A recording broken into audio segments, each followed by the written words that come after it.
ক্ষমতায় কে আছে না আছে, সরকারে কে আছে না আছে, ওইটা ওইদিকে আমরা না তাকাইয়া মজলুমের পক্ষ নিয়ে এবং হকের পক্ষে আমরা এই ফতোয়াটা সাইন করেছি। আমাদের কি হবে না হবে আমরা ওই চিন্তা করি না, কার বিরুদ্ধে যাচ্ছে কার পক্ষে যাচ্ছে এটা আমাদের দেখার সময় নাই।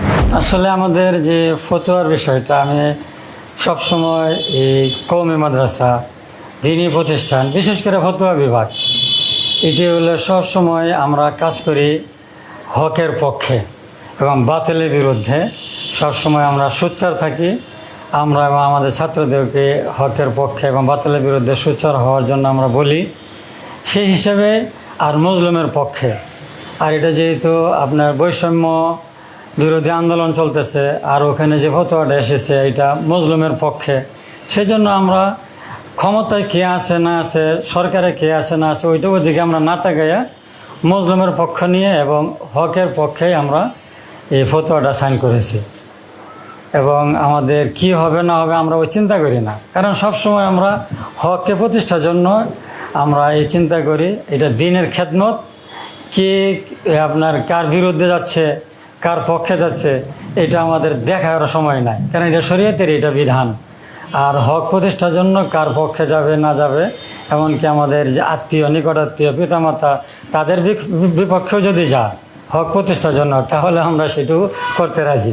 ফতোয়াতে লেখা ছিল ওই আপনার যে সমস্ত আপনার এই যে রাজাকারের সন্তান, তাদের চাকরির বিষয় একটা ছিল যে তাদেরকে চাকরি না দেওয়া।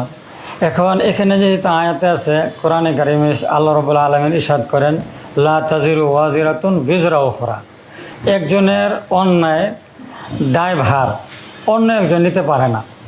এখানে ঠিক এরকম আজকে যদি যারা রাজাকার ছিল প্রকৃত অর্থেই দেশীয় আইনে তারা যদি অপরাধী সাব্যস্ত হয়, তাদের সন্তানরা তো রাজাকার না।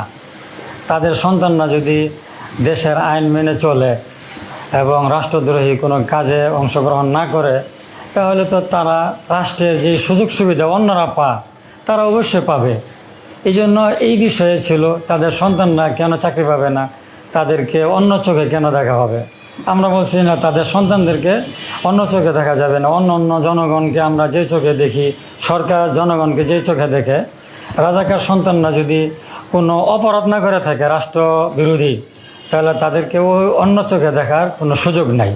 এইটা ইসলামের শিক্ষা, কোরআনের শিক্ষা। এই জন্য আমরা এটা করেছি। সবসময় হকের পক্ষে মাদ্রাসা থাকবে।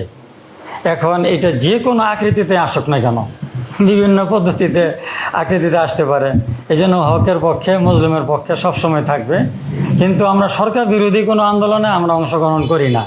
কিন্তু এই যে হকের পক্ষে করতে গিয়ে আর মজলুমের পক্ষে করতে গিয়ে যদি কোনো সরকার বিরুদ্ধে চলে যায়, সেটা আমাদের করার কিছু নাই। কিন্তু আমরা সরকার বিরোধী কোনো কার্যকলাপে অংশগ্রহণ করি না।